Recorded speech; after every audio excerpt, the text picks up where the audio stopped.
writing this under an appreciable mental strain, since by tonight I shall be no more.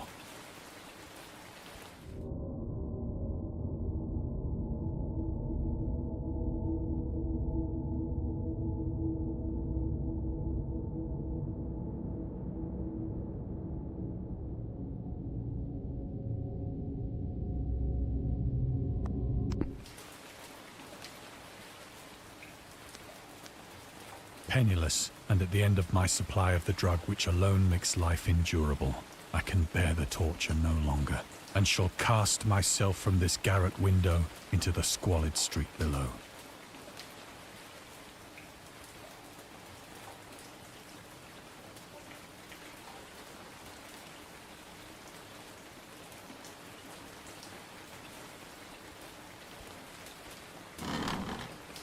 Do not think from my slavery to morphine that I am a weakling or a degenerate.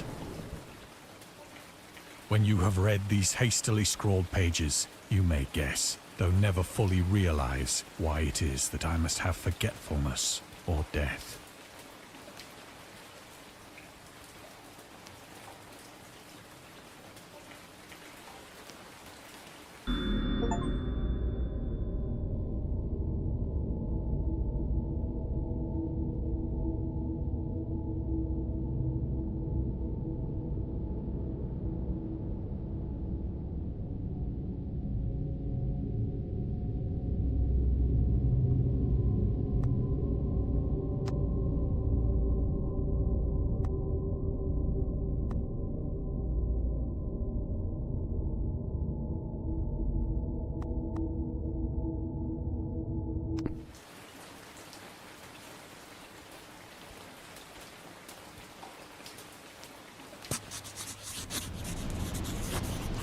It was in one of the most open and least frequented parts of the broad Pacific that the packet of which I was supercargo fell a victim to the German sea raider.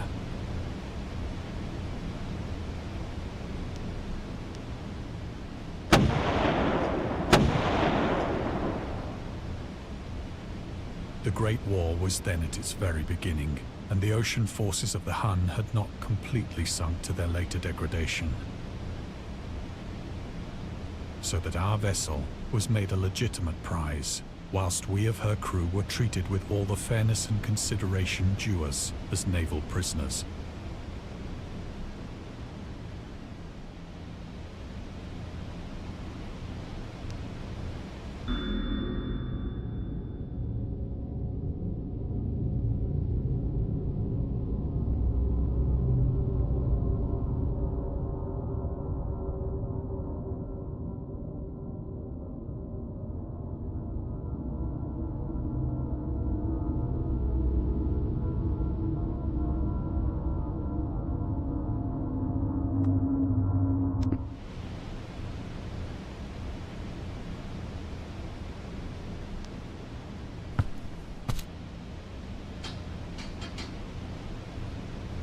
So liberal, indeed, was the discipline of our captors, that 5 days after we were taken, I managed to escape alone, in a small boat, with water and provisions for a good length of time.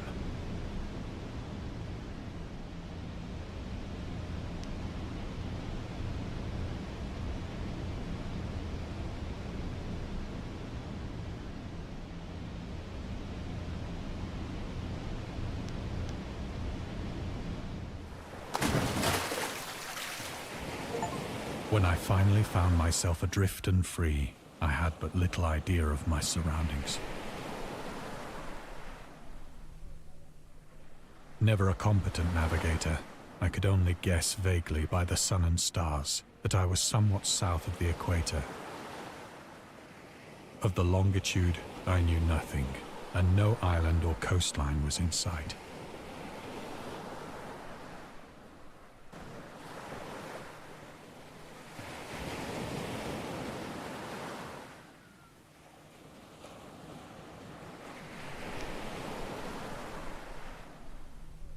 The weather kept fair, and for uncounted days I drifted aimlessly beneath the scorching sun, waiting either for some passing ship or to be cast on the shores of some habitable land.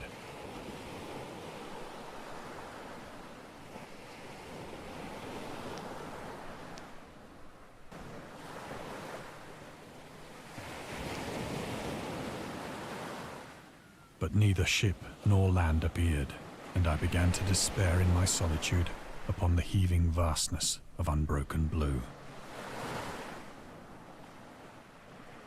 The change happened whilst I slept.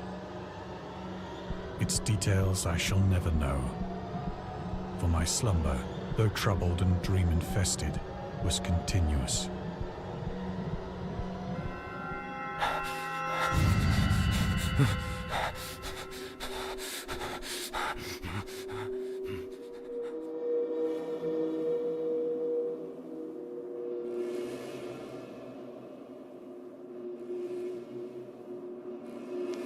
When at last I awoke, it was to discover myself half sucked into a slimy expanse of hellish black mire, which extended about me in monotonous undulations as far as I could see, and in which my boat lay grounded some distance away.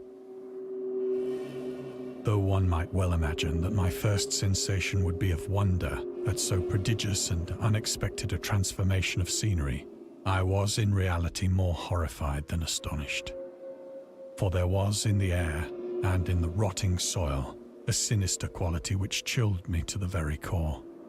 The region was putrid with the carcasses of decaying fish and of other less describable things which I saw protruding from the nasty mud of the unending plain. Perhaps I should not hope to convey in mere words the unutterable hideousness that can dwell in absolute silence and barren immensity. There was nothing within hearing, and nothing in sight, save a vast reach of black slime. Yet the very completeness of the stillness and the homogeneity of the landscape oppressed me with a nauseating fear. The sun was blazing down from a sky which seemed to me almost black in its cloudless cruelty, as though reflecting the inky marsh beneath my feet.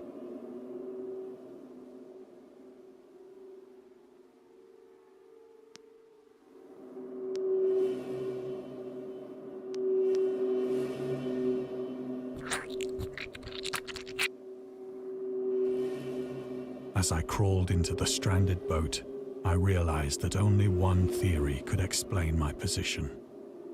Through some unprecedented volcanic upheaval, a portion of the ocean floor must have been thrown to the surface, exposing regions for which innumerable millions of years had lain hidden under unfathomable watery depths. So great was the extent of the new land which had risen beneath me that I could not detect the faintest noise of the surging ocean, straining my ears as I might. Nor were there any seafowl to prey upon the dead things.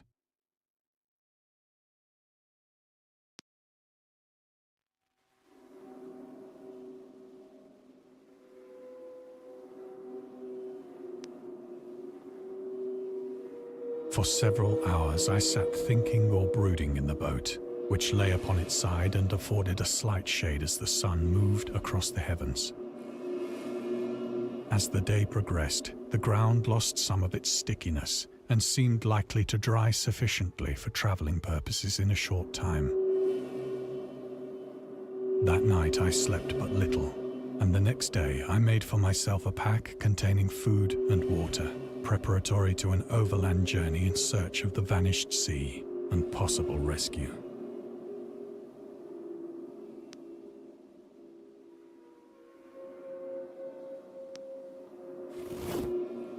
On the third morning, I found the soil dry enough to walk upon with ease. The odor of the fish was maddening, but I was too much concerned with graver things to mind so slight an evil, and set out boldly for an unknown goal.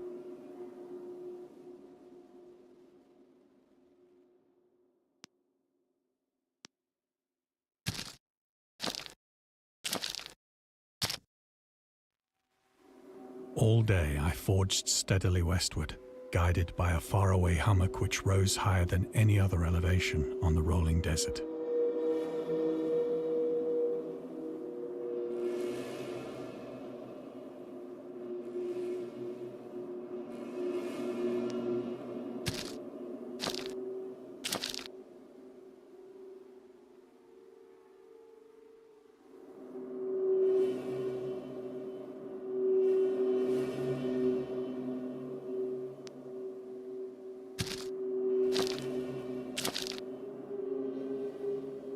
That night, I encamped, and on the following day still travelled toward the hummock, though that object seemed scarcely nearer than when I had first espied it.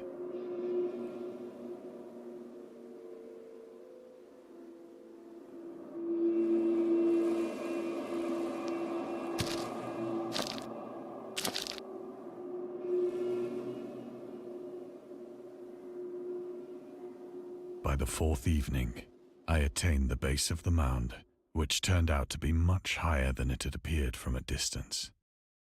An intervening valley setting it out in sharper relief from the general surface.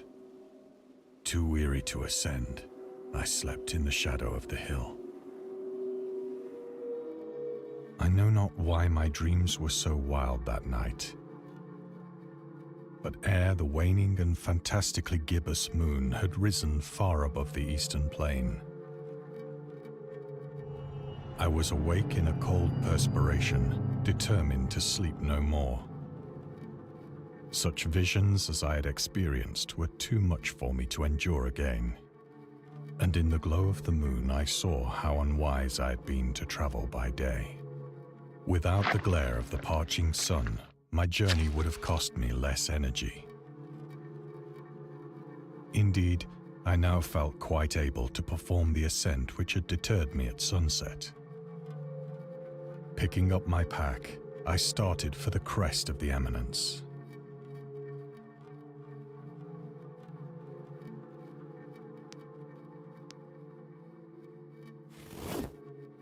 I have said that the unbroken monotony of the rolling plain was a source of vague horror to me. But I think my horror was greater when I gained the summit of the mound and looked down the other side into an immeasurable pit or canyon, whose black recesses the moon had not yet soared high enough to illumine. I felt myself on the edge of the world, peering over the rim into a fathomless chaos of eternal night. Through my terror ran curious reminiscences of Paradise Lost, and of Satan's hideous climb through the unfashioned realms of darkness. As the moon climbed higher in the sky, I began to see that the slopes of the valley were not quite so perpendicular as I had imagined.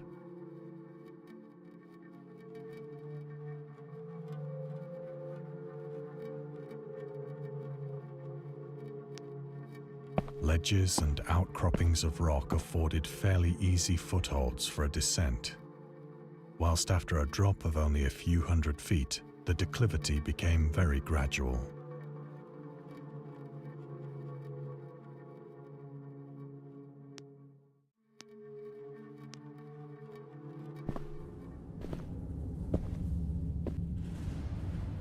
Urged on by an impulse which I cannot definitely analyze, I scrambled with difficulty down the rocks and stood on the gentler slope beneath, gazing into the Stygian deeps, where no light had yet penetrated. All at once, my attention was captured by a vast and singular object on the opposite slope, which rose steeply about 100 yards ahead of me. An object that gleamed whitely in the newly bestowed rays of the ascending moon.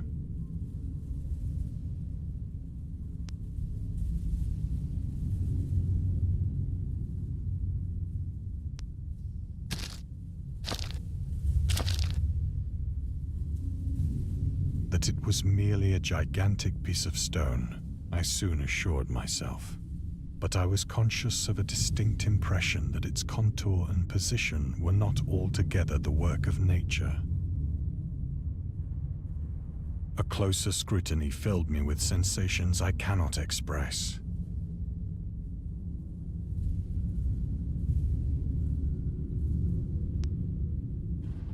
For despite its enormous magnitude and its position in an abyss which had yawned at the bottom of the sea since the world was young, I perceived beyond a doubt that the strange object was a well-shaped monolith, whose massive bulk had known the workmanship and perhaps the worship of living and thinking creatures.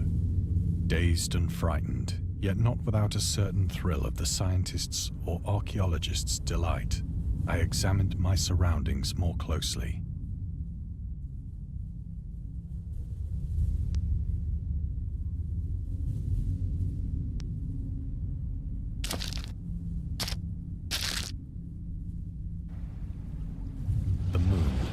now near the zenith, shone weirdly and vividly above the towering steeps that hemmed in the chasm, and revealed the fact that a far-flung body of water flowed at the bottom, winding out of sight in both directions and almost lapping my feet as I stood on the slope.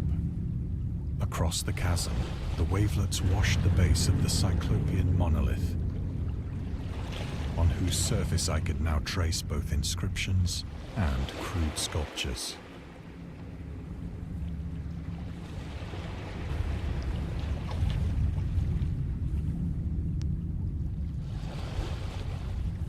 The writing was in a system of hieroglyphics unknown to me and unlike anything I'd ever seen in books, consisting for the most part of conventionalized aquatic symbols such as fishes, eels, octopi, crustaceans, mollusks, whales, and the like. Several characters obviously represented marine things which are unknown to the modern world, but whose decomposing forms I had observed on the ocean-risen plain.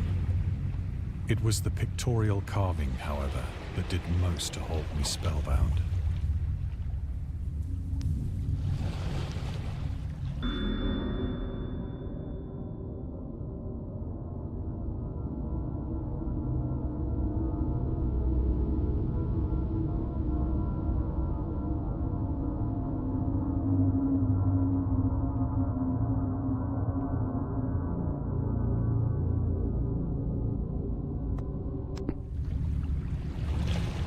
Plainly visible across the intervening water on account of their enormous size were an array of bas-reliefs whose subjects would have excited the envy of a Doré. I think that these things were supposed to depict men, at least a certain sort of men, though the creatures were shown disporting like fishes in the waters of some marine grotto, or paying homage at some monolithic shrine which appeared to be under the waves as well. Of their faces and forms I dare not speak in detail, for the mere remembrance makes me grow faint. Grotesque beyond the imagination of a Poe or a Bulwer. They were damnably human in general outline, despite webbed hands and feet, shockingly wide and flabby lips, glassy, bulging eyes, and other features less pleasant to recall. Curiously enough, they seem to have been chiseled badly out of proportion with their scenic background. For one of the creatures was shown in the act of killing a whale, represented as but little larger than himself. I remarked, as I say, their grotesqueness and strange size, but in a moment decided that they were merely the imaginary gods of some primitive fishing or seafaring tribe. Some tribe whose last descendant had perished eras before the first ancestor of the Piltdown or Neanderthal man was born.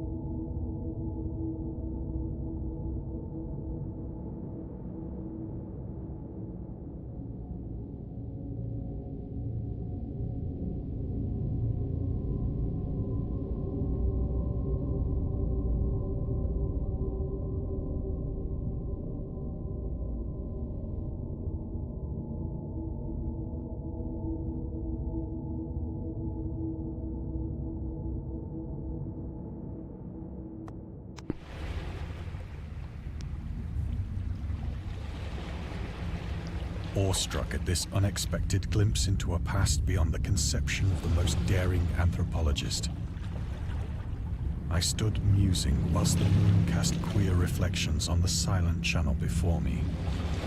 Then, suddenly, I saw it. With only a slight churning to mark its rise to the surface, the thing slid into view above the dark waters. Polyphemus-like and loathsome, it darted like a stupendous monster of nightmares to the monolith, about which it flung its gigantic scaly arms, the while it bowed its hideous head and gave vent to certain measured sounds.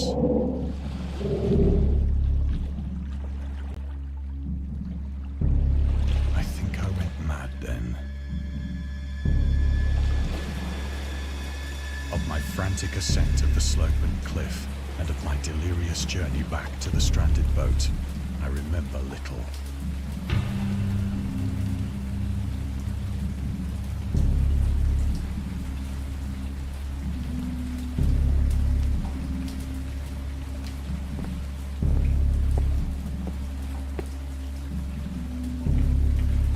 I believe I sang a great deal and laughed oddly when I was unable to sing.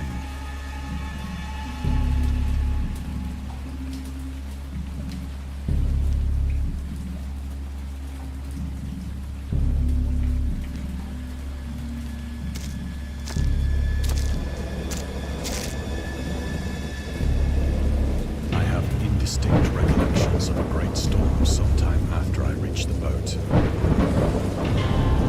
At any rate, I know that I heard pearls of thunder and other tones which nature utters only in her wildest notes.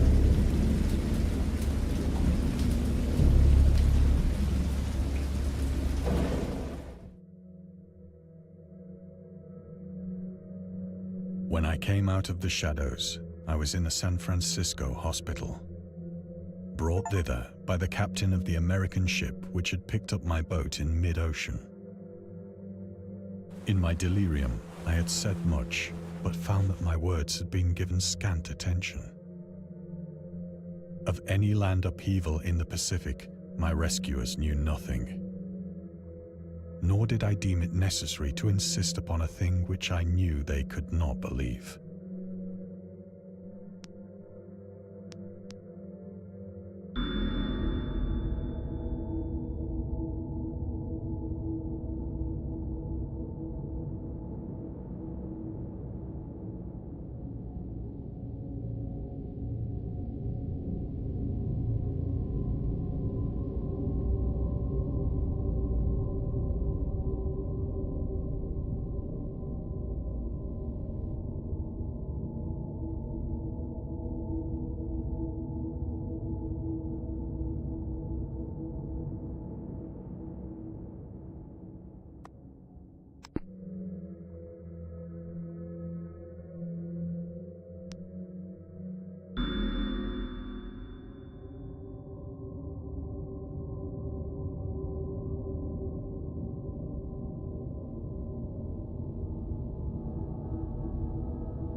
Once I sought out a celebrated ethnologist and amused him with peculiar questions regarding the ancient Philistine legend of Dagon, the fish god.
But soon perceiving that he was hopelessly conventional, I did not press my inquiries.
It is at night, especially when the moon is gibbous and waning, that I see the thing.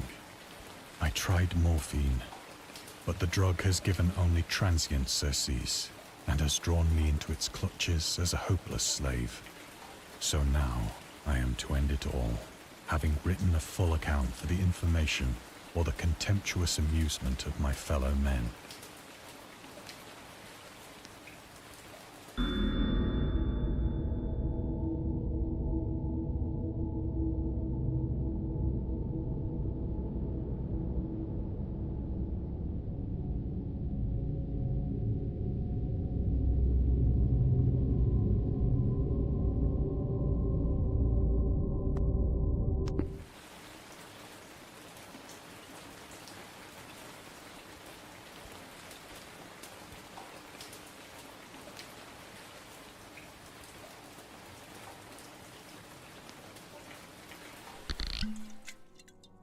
Often, I ask myself if it could not all have been a pure phantasm. A mere freak of fever as I lay sun-stricken and raving in the open boat after my escape from the German man-of-war. This I ask myself, but ever does there come before me a hideously vivid vision in reply. I cannot think of the deep sea without shuddering at the nameless things that may at this very moment be crawling and floundering on its slimy bed, worshipping their ancient stone idols and carving their own detestable likenesses on submarine obelisks of water-soaked granite. I dream of a day when they may rise above the billows to drag down into their reeking talons the remnants of puny, war-exhausted mankind. Of a day when the land shall sink and the dark ocean shall ascend amidst universal pandemonium.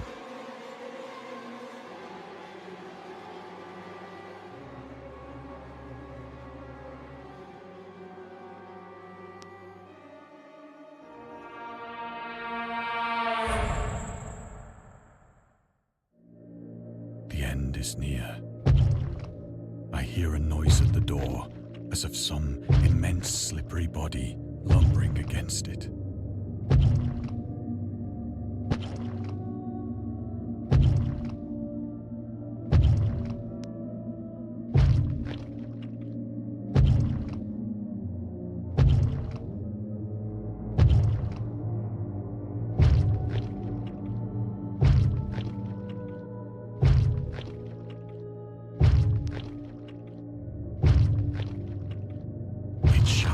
Find me.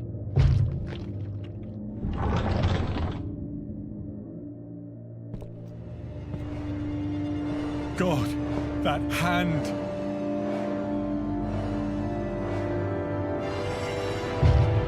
The window! The window!